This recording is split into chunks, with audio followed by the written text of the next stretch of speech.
Welcome to the Introduction to Blackboard 9 training, brought to you by Ivy Tech Community College, Lafayette Region. Today we're going to cover the basics of using Blackboard 9. This information will be useful to you whether you teach online courses or if you use Blackboard to post information for your face-to-face courses. Some of the information we will cover includes basic navigation of Blackboard 9, how to post your syllabus and your instructor information, which is required for all courses both online and face-to-face beginning in the fall semester of 2011. We'll also take a look at how to add course material, how to set up the Grade Center, and some of the different tools that are available to us in Blackboard 9. Navigation in Blackboard 9 is very similar to the navigation of Blackboard 8. Like Blackboard 8, there is a row of links at the top of the page. Those links include a link to the help desk and also the logout link. Remember, it's very important to click the logout link when logging out of Blackboard, particularly on campus computers, to prevent the next person who logs in from having access to your Blackboard account. Like Blackboard 8, there is also a row of tabs. The first tab is called My Blackboard 9 and contains a variety of general information. The second tab is the Courses tab, which shows a list of the courses that you're teaching or that you are enrolled in. The third tab is the Community tab, which shows a link of organizations of which you are a member. The next tab is the Library tab, which shows a link to all of the regional libraries and also links to the online virtual library. The last tab is the Click for Help tab, which includes links to user guides, forms, and other general information. When you log into Blackboard, the default screen is the My Blackboard 9 tab. Whether you are a student or an instructor, the My Blackboard 9 tab looks the same. There are three main sections of interest. The first is the My Announcements section. This is where any institutional announcements or announcements from the courses in which you are enrolled will appear. The second section of interest is the My Courses section. This is where your courses will appear, whether they are courses that you are teaching or whether they are courses that you are enrolled in as a student. The next section of interest is directly below the My Courses section, and it's titled What's New. This is where you will get notifications for new content, course information, and grade books from within your courses. Beginning in the fall semester 2011, it is required for all courses, both online and face-to-face, to have posted a syllabus, instructor information, and to post grades in the Grade Center. To begin posting your syllabus, click on the link for the course that you're teaching. The syllabus for your course might be provided to you by your department or by central office, or for a face-to-face course, you might need to create your own syllabus. The syllabus is required to contain your complete contact information, the contact information for your program chair or supervisor, and it is also recommended to include the contact information for your campus distance education contacts. When adding items to your course in Blackboard 9, make sure that the Edit Mode toggle switch is turned to On. The course syllabus should be located in the Start Here section, which you can access by clicking on the Start Here link in the course menu on the left-hand side of the screen. Begin adding an item by holding your mouse over the Build Content button and selecting Create Item. Give your item a name and also a description.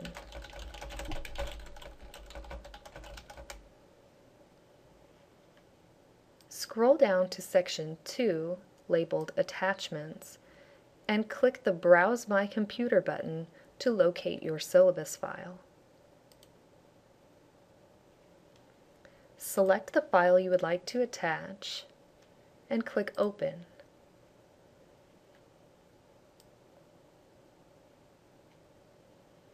set any options that you desire, and click Submit. Your syllabus will now be available for the students to access. In addition to posting your course syllabus, it is required for instructors to put their contact information into Blackboard for all courses both online and face-to-face. To begin posting your contact information, click the instructor link in the course menu on the left-hand side of the page. Similar to when we added the course syllabus, hold your mouse over the Build Content button and select Create Item.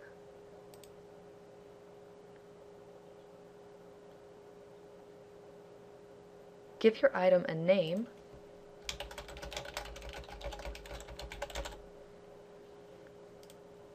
and put your contact information into the text box.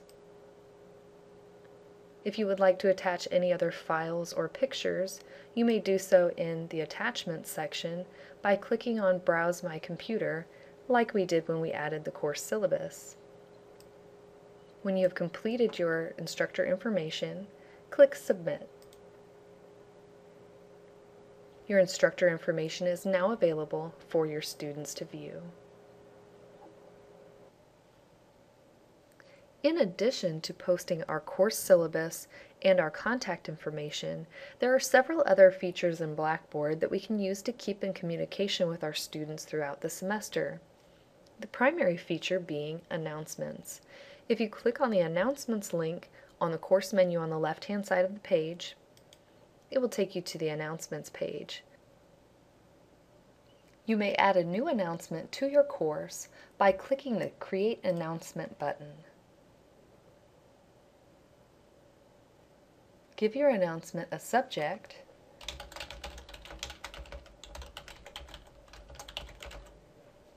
and use the text box to enter your announcement.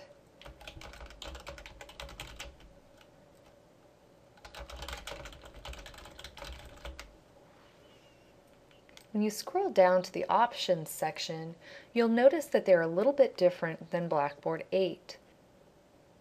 We have the option of making our announcements not be date restricted, which is similar to the permanent announcements in Blackboard 8.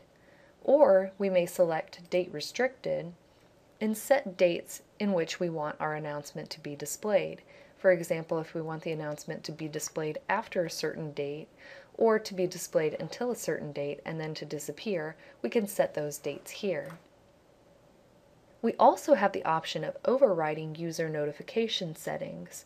For example, if a student has chosen not to receive announcement notifications through email, we may check this box to override that setting. We also have the option, similar to Blackboard 8, of creating a course link within our announcement. If we click Browse, Blackboard displays a list of all of the items within our course, and we can select one of those items to create a link within our announcement. Click Submit to post your announcement.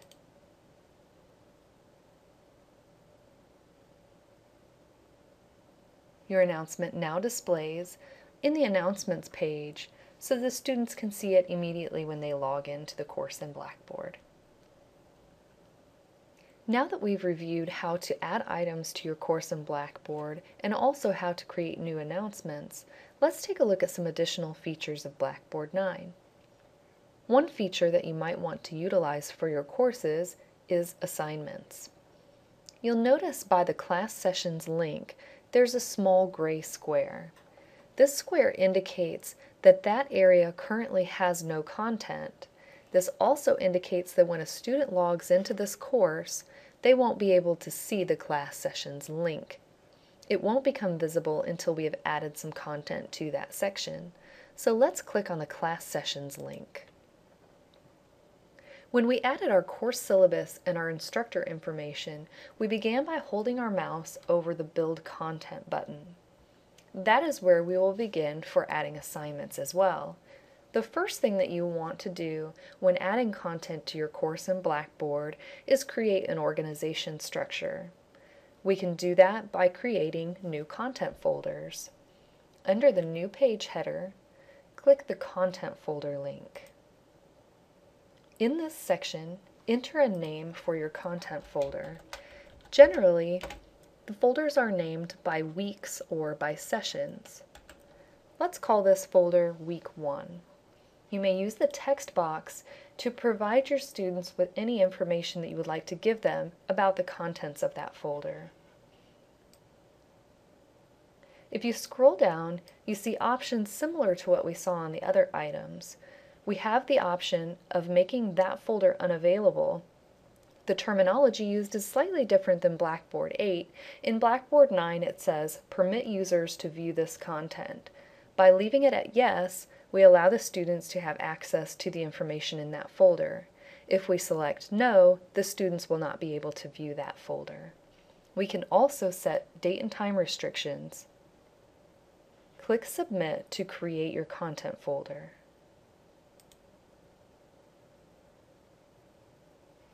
Our folder shows up at the top of the page and we see the title Week 1. If we click on that title, that allows us to open that particular folder. To add an assignment, hold your mouse over the Create Assessment button. You will see several options here that will be of use to you throughout your course. The first one is Test. We also see Assignment, and at the very bottom is a Safe Assignment link. Let's click the Assignment link and begin creating our first assignment. We can give our assignment a name, similar to what we've done in the other items that we have created.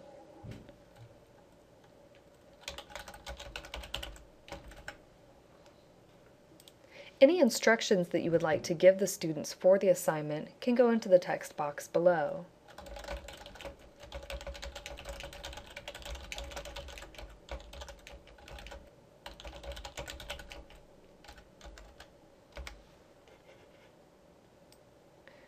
Scroll down and you'll see areas where you can attach files to your assignment, and you can also give your assignment a number of points possible. In the Availability section, we have the option of making the assignment available. You also have the option of setting the number of attempts that students are allowed. It is recommended for assignments to give the students 2 attempts. That way, if their internet connection times out while they're uploading it for the first time, they have the option of going in and resubmitting their assignment. You can also set date and time restrictions, although within assignments, that feature is called Limit Availability.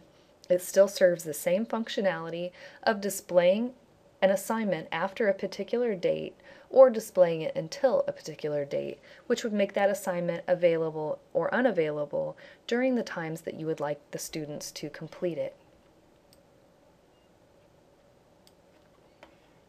Below that are due dates.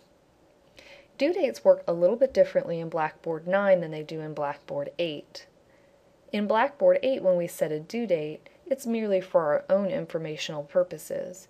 In Blackboard 9, any student submissions accepted after the due date set are marked as late.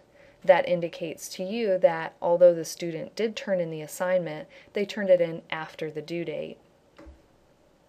If you do not accept late work in your course, you might want to set the limit availability to display until the particular due date that you have assigned for that particular assignment. More information about recipients will be available in further training materials. Click Submit to submit your assignment.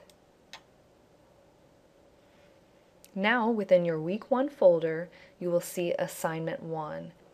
If you click on the Assignment 1 link, you can see the assignment as the students will view it before they submit. In addition to creating folders that we can use to organize our information and creating items, assignments, and tests, we can also hold our mouse over the Build Content button and use this area to add Flickr photos, YouTube videos, and other types of media. Let's look next at the discussion section. At first glance, the discussion board section of Blackboard 9 looks very different from the discussion board section in Blackboard 8. But in reality, the functionality is virtually identical. If we would like to create a new discussion board in our course, we can start by clicking the Create Forum button. Begin by giving your forum a name. Enter the description and what you would like your students to discuss in this particular discussion board forum in the description text box. When you scroll down, you will see that the forum availability and forum settings sections are virtually identical to those in Blackboard 8. You can make that forum available or unavailable by selecting yes or no. You can also enter date and time restrictions to make that forum appear or disappear during certain time periods. In the forum settings section, you can set several different options. For most of these, we recommend leaving the settings as default. You may opt to deselect the Allow File Attachments option depending on the nature of that particular discussion board. You can also use the Grade Forum section to set up grade forums for your discussion board. We'll take a look at this in a moment. Once you've set up the discussion board, click Submit. Now you will see the discussion forum as you created it. To access the forum, click the title, and there you may view any threads that a student may have posted. You can click the Grade Forum button to see all of the students in the course listed. This looks a little different than the Grade Forum feature in Blackboard 8, but it actually functions exactly the same. If students have made a post, then we can click the Grade button just as we did in Blackboard 8, read all of the students' posts, and we can click the Edit Grade button to assign them a grade. Once we're done, we can click the Save Grade button and click OK to return to the grade forum list. We can click on the discussion board link to go back to our discussion board forums. Further information about discussion boards and discussion board forum grading will be available in further training. So far, we've looked at the basic navigation of Blackboard 9. We've looked at how to add items and how to add announcements. We've also looked at how to create assignments and how to create discussion boards. The next thing that we're going to look at is the Grade Center. To access the Grade Center and many other features in Blackboard 8, we used to scroll down and click on a link titled Control Panel. Blackboard 9 has a control panel, and the functionality is basically the same as the control panel in Blackboard 8, but in Blackboard 9, rather than clicking on a link and going to a separate page, we now have, under the Course Management title, the control panel drop-down menu. This menu gives us access to the same features that the control panel in Blackboard 8 did, but we access them in a slightly different way. Each of the items listed on the control panel menu is a drop-down menu itself. So we can click on any one of these links to expand a menu and see links to other items that we can also access through this menu. Some of the menu options also have small squares to the right with double arrows that you can click to take you to another page with additional features. The Grade Center is one of those options.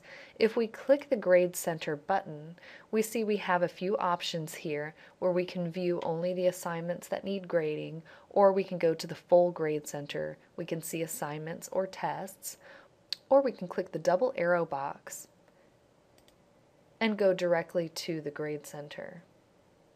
The Grade Center is covered in depth in other training sessions. But let's take a look at how to create a Grade Center column and how to enter grades manually into a column. To begin, click the Create Column button. Give your Grade Center column a name. Use the text field below to enter any description you would like to give for your Grade Center column. And assign the column a number of points possible.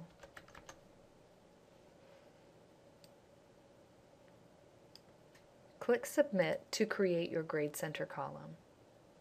When a new column is added to the Grade Center, it appears on the far right. Scroll over to view the newly created column. You can click inside the cell to enter a score for that particular assignment. To save that score, hit Enter. It is very important throughout the semester to create backups of your Grade Center. In order to do that, we go through a slightly different process than we used in Blackboard 8. In Blackboard 9, we hold our mouse over the Work Offline button and click Download. That allows us to download an Excel version of our Grade Center.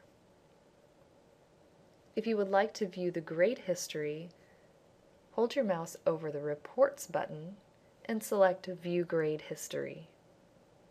The next option on the control panel that you will find useful throughout the semester is the Course Tools option. If you click on the Course Tools option in the drop-down menu, you will see many links. Among those are Messages and Send Email, which will allow you to communicate with your students throughout the semester, and you'll also see links to other course tools such as wikis, blogs, SafeAssign, and much more. We hope that you have found this training useful. If you have any further questions, please contact your local distance education support provider.